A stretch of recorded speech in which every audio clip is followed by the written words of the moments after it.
Hollywood called him McSteamy, confident, untouchable, desired. But in 2011, the man behind the image was quietly falling apart. And what he chose to do next is why this story matters.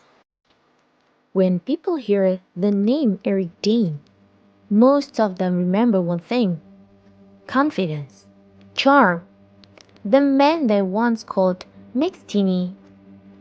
Through his role as Dr. Max Sloan in Grey's Anatomy, he became a symbol of charisma and masculine magnetism. But fame is loud, and sometimes the real story lies in the silence. Today, we are not talking about the character, we are talking about the man.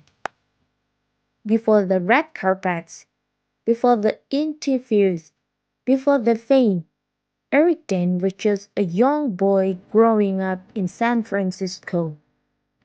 At just 7 years old, he lost his father, a quiet tragedy, the kind that reshapes a child's emotional landscape forever.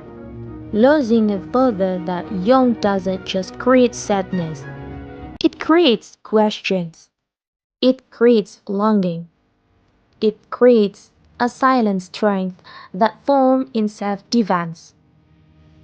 Many don't realize this loss shaped him deeply.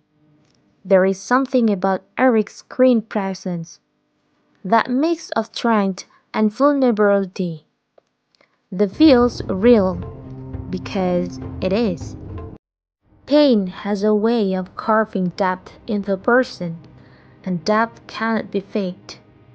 When Eric joined Grey's Anatomy, he wasn't just another actor. He became a phenomenon. Women adored him. Magazines labeled him. Hollywood branded him the sexy doctor. Being reduced to appearance can become its own prison. When the world consistently prizes your looks, it quietly ignores your mind, your fears, your insecurities. Eric once admitted in interviews that fame felt overwhelming, not empowering, overwhelming. In 2011, Eric publicly entered rehab for addiction to prescription medication.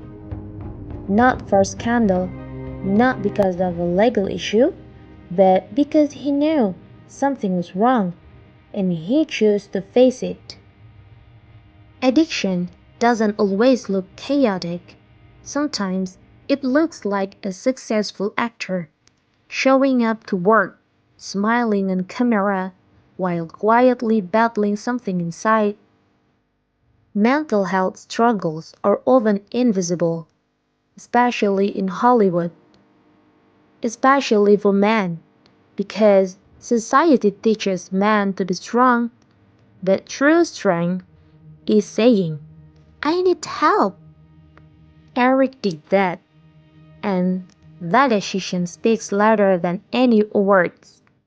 After Grey's Anatomy, many thought his peak had passed. But life is not a straight line. It's a series of reinventions.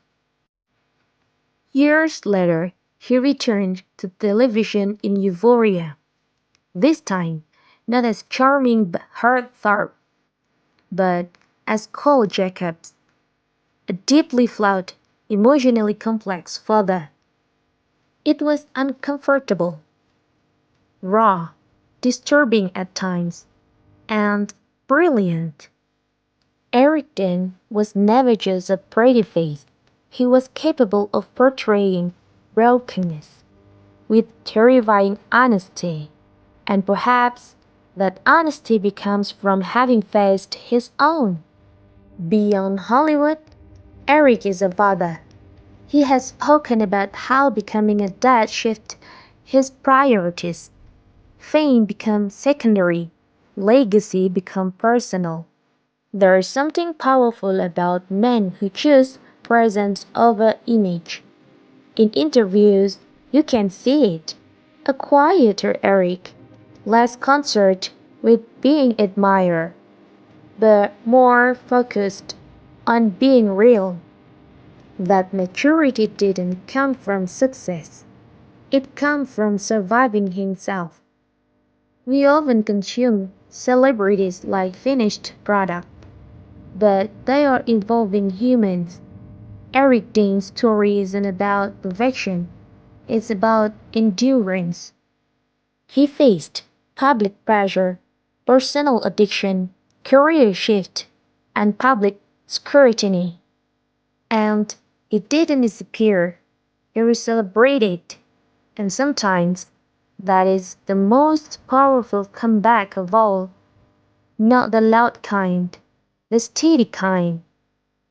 The world met Eric Dane as a fantasy, but the truth, he is a man shaped by loss, tested by fame, humbled by struggle, and refined by resilience. Maybe the most interesting thing about him is not how confidently he walks into a scene, but how honestly he has walked through pain. And perhaps that's the real definition of strength. Not dominance, not perfection, but endurance with awareness. Eric Dane is just not McSteamy. He is a reminder that even the strongest looking people fight silence battle, and sometimes the most admirable role someone plays is simply choosing to keep going.